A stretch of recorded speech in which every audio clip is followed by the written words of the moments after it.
संगत छिदंग साथियों, तो हम साथ में मिलकर अध्ययन कर रहे थे केन उपनिषद का। हमने 6 अध्याय समाप्त कर लिया था और आज 7वें अध्याय को इस एपिसोड में कवर करने वाले हैं। तो 7वें अध्याय का शीर्षक है ब्रह्मांड का रहस्योद्घाटन। आइए जानते हैं इसमें क्या है। हमने जीवन में 2 पहलू देखे, एक व्यवहारिक चीज जो हम रोजमर्रा के जीवन में करते हैं और दूसरा अतीन्द्रिय चीजें जिसको थामकर हम इस जीवन में चलते हैं, जैसे व्यवहारिक विज्ञान और शुद्ध विज्ञान। शुद्ध विज्ञान के अनुसार मेज, दरवाजा या कुर्सी में कोई अंतर नहीं होता है, क्योंकि सब एक ही पदार्थ से बने होते हैं, सभी में समान अणु होते हैं। लेकिन हम व्यवहारिक दृष्टिकोण से देखें तो हम कुर्सी के स्थान पर मेज का उपयोग नहीं कर सकते हैं और इसी तरह दरवाजे के स्थान पर कुर्सी का उपयोग नहीं कर सकते हैं। भले ही दोनों एक ही पदार्थ से बने हों, परंतु आप यह नहीं कह सकते कि दोनों समान हैं या सब एक ही है। हाँ, दोनों एक ही हैं, फिर भी भिन्न हैं। दोनों लकड़ी हैं, फिर भी एक दूसरे से भिन्न हैं। आप दरवाजे पे नहीं बैठ सकते हैं या फिर दरवाजे के स्थान पर कुर्सी का प्रयोग नहीं हो सकता है। सब एक दूसरे से भिन्न हैं। तो अब तक हम व्यवहारिक पहलुओं पर विचार कर रहे थे। अब हम अतीन्द्रिय पहलुओं को देखेंगे। क्या तुम इसके लिए तैयार हो? हाँ, यह लॉस एंजल्स है, देवदूत। यह लॉस एंजल्स है, देवदूतों की नगरी। हमने देखा है कि ब्रह्मा एक ही है, फिर भी एक नहीं है। इस सूक्ष्म चेतना के भी कई स्तर हैं। आत्मा एक ही है, फिर भी एक नहीं है, इसमें भी कई स्तर हैं। इस पूरे ब्रह्मांड में ब्रह्मा और आत्मा व्याप्त है, परंतु उसकी भी भिन्न कोटियां हैं। एक पत्थर में जीवन की एक इकाई होती है। पत्थरों में भी जीवन होता है, उसके भी लिंग होते हैं। स्त्रीलिंग और पुल्लिंग के अलग अलग पत्थर पाए जाते हैं। वाह, हम लोगों को यह सब अजीब लगेगा, परंतु यह सत्य है। अगर तुम हवाई लोगों से पूछो तो वह तुम्हें बताएंगे कि कौन सा नर पत्थर है और कौन सा मादा पत्थर। यहाँ तक कि वृक्षों के लिए भी यह बताए है कि कौन सा नर वृक्ष है और कौन सा मादा वृक्ष है। मानव विज्ञानी और जीवन विज्ञानी भी नर और मादा वृक्षों के विषय में जानते हैं। इसी प्रकार पत्थरों में भी लिंग होता है। पुरातन सभ्यता के लोग इस विषय में जानते थे। भारत के शिल्पकारों को नर और मादा पत्थरों की पहचान होती है। अमेरिका के मूल निवासियों को भी पत्थरों की पहचान होती है, इसलिए वह पूजा के लिए विशेष पत्थरों का प्रयोग करते हैं। कुवई अफ्रीका के लोगों को भी नर और मादा पत्थरों की पहचान होती है। पत्थरों में भी जीवन की एक इकाई उपस्थित होती है। जल में 2 और अग्नि में जीवन की 3 इकाई होती है। ऐसे वायु में बहुत सारे प्राणी होते हैं जिसमें जीवन की 4 इकाई और आकाश में जीवन की 5 इकाई उपस्थित होती हैं। वृक्षों में जीवन की 6, जानवरों में 7 और मनुष्यों में जीवन की 8 इकाई होती है, इसलिए उन्हें अष्टवसु भी कहते हैं। अति मानवी और प्रतिभावान लोगों में जीवन की 9 इकाई होती हैं। ऐसे लोग जो असाधारण काम करते हैं, भले ही वह नकारात्मक हों, जैसे हिटलर, या वह लोग जो अमानवीय होते हैं, उनमें भी जीवन की 9 इकाई होती है। उस तरह से देखें तो मानव के भीतर 9 से 16 इकाई तक विकसित होने की क्षमता होती है। हमारी मृत्यु के पश्चात हमारी शक्ति और बढ़ जाती है। तब हमारी जीवन की इकाई 9 से 10 के बीच होती है।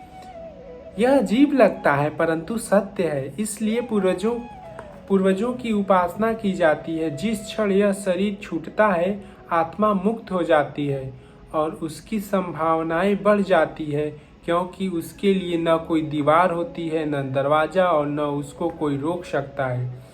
वह विचरण करने के लिए पूर्ण स्वतंत्र होती है।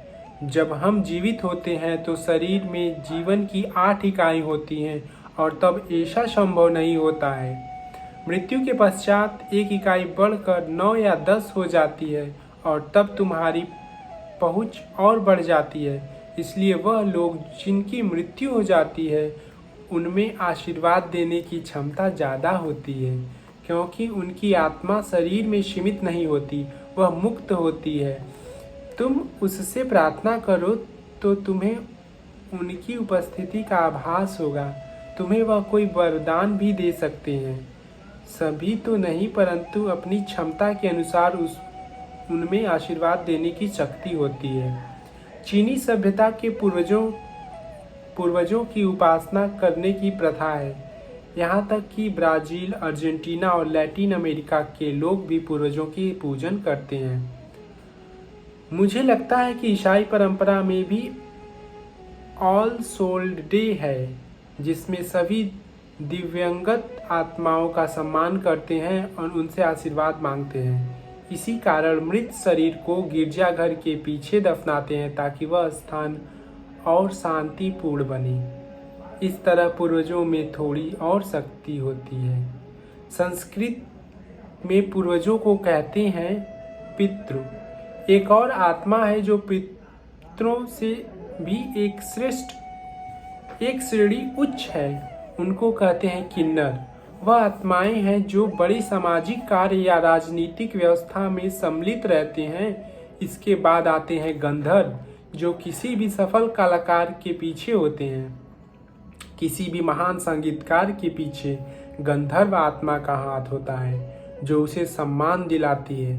वैसे तो ऐसे लोग और लोगों के बीच में आनंद और प्रसन्नता फैलाते हैं, परंतु उनका अपना जीवन बहुत दुखद होता है। जब माइकल जैक्सन के जीवन को ही देखें तो उसने कितने लोगों के बीच में आनंद फैलाया, परंतु उसका अपना व्यक्तिगत जीवन कितना दुखमय था। ऐसा गंधर्व आत्मा के कारण होता है, जिसके द्वारा कलाकारगण दूसरों को तो सुख पहुंचाते हैं, परंतु उसका अपना जीवन दुखमय होता है। माइकल जैक्सन तो एक उदाहरण है। इसके अलावा कितने ही संगीतकार और प्रसिद्ध हस्तियां हैं, जैसे बीथोवन। तुम इतिहास उठा कर देख लो, सब में एक ही पैटर्न दिखेगा।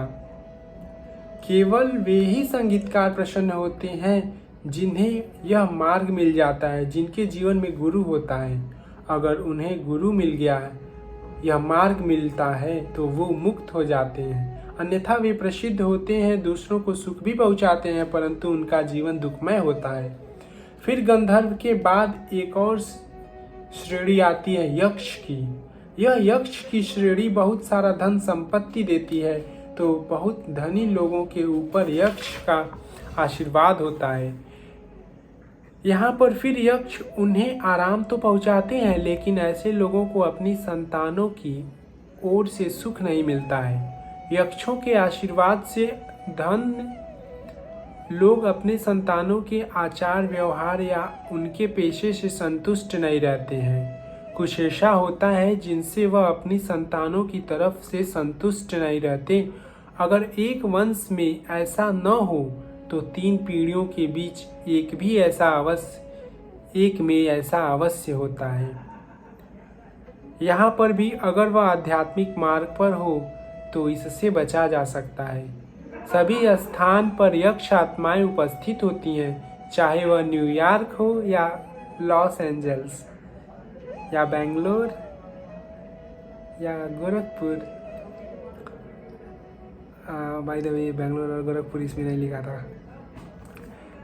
यक्षों से एक श्रेणी ऊपर है देवता और उसके बाद सिद्ध या संपूर्ण मानव।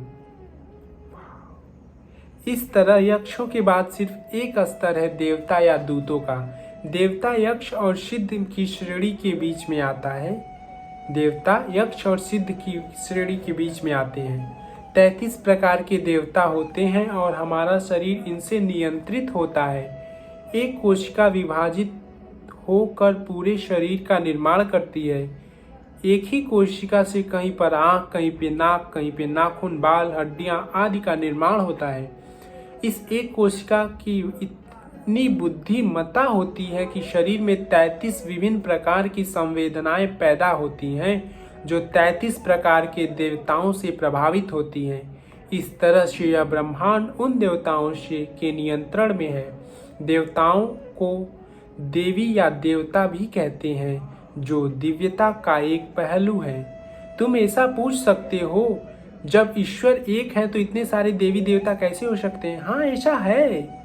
जैसे तुम चावल ले लो, वैसे तो कहने को चावल एक अन्न है, परंतु उसके भी कितने प्रकार होते हैं। अभी हाल में ही भारत में ऋषि सम्मेलन हुआ था, जहाँ पर उन लोगों ने चावल के 174 प्रकार के विषय में बताया। सब एक दूसरे से अलग थे। बासमती, भूरा चावल, काला चावल, जापान का चिपचिपा सा चावल, और ऐसे ही कितने अलग अलग प्रकार के चावल हैं।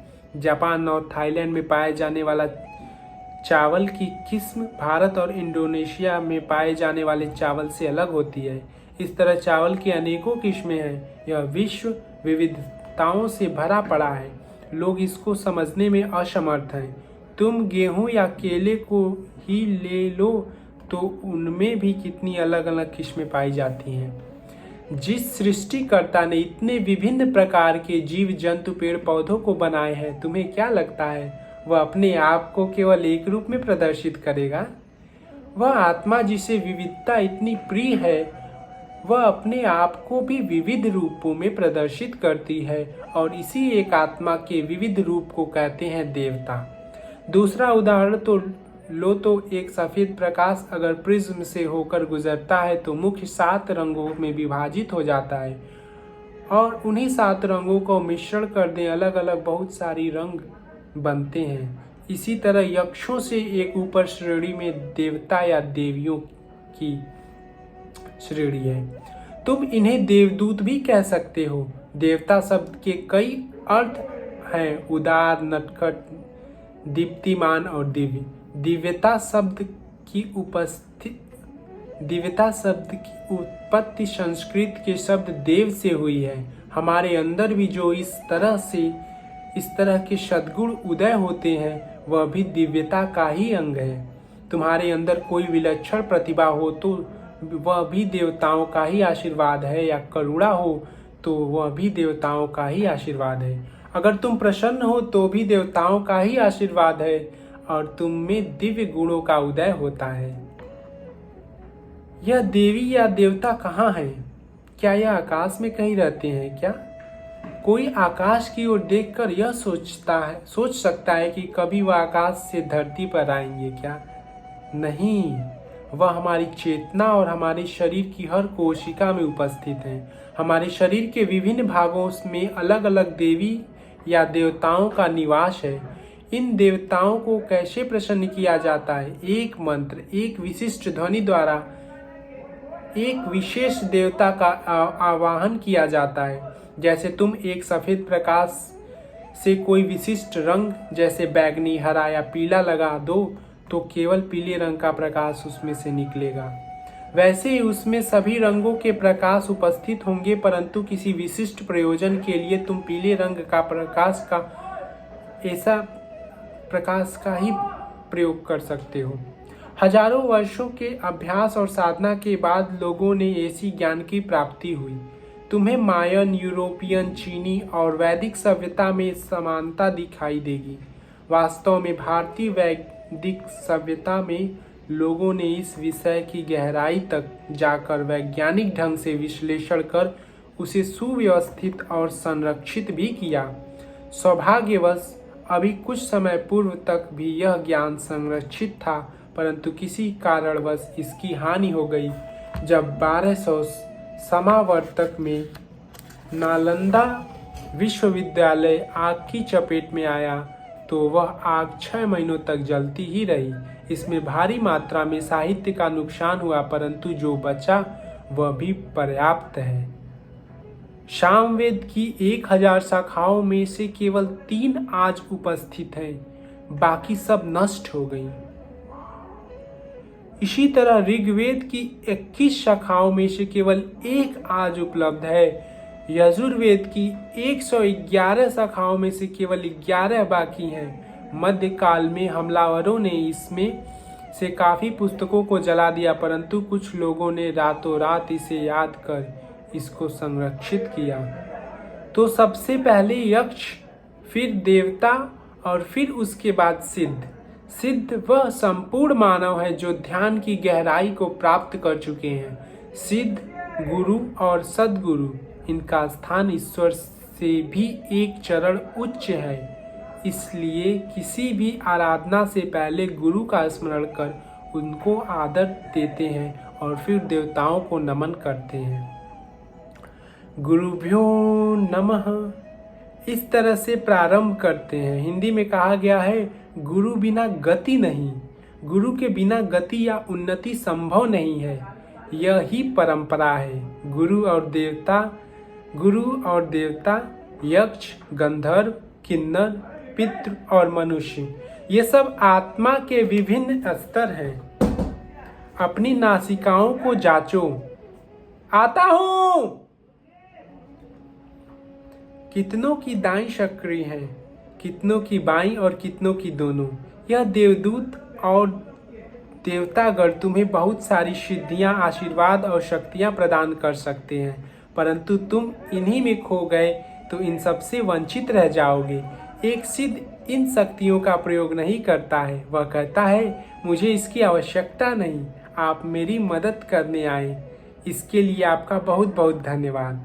सभी देवतागण सद्गुरु की सहायता के लिए आकर उन्हें पूछते हैं, हम आपके लिए क्या कर सकते हैं, क्योंकि उनकी अपनी कोई इच्छा नहीं होती है और वह ब्रह्मज्ञानी होते हैं, परंतु वह इस ज्ञान का प्रदर्शन भी कभी नहीं करते हैं।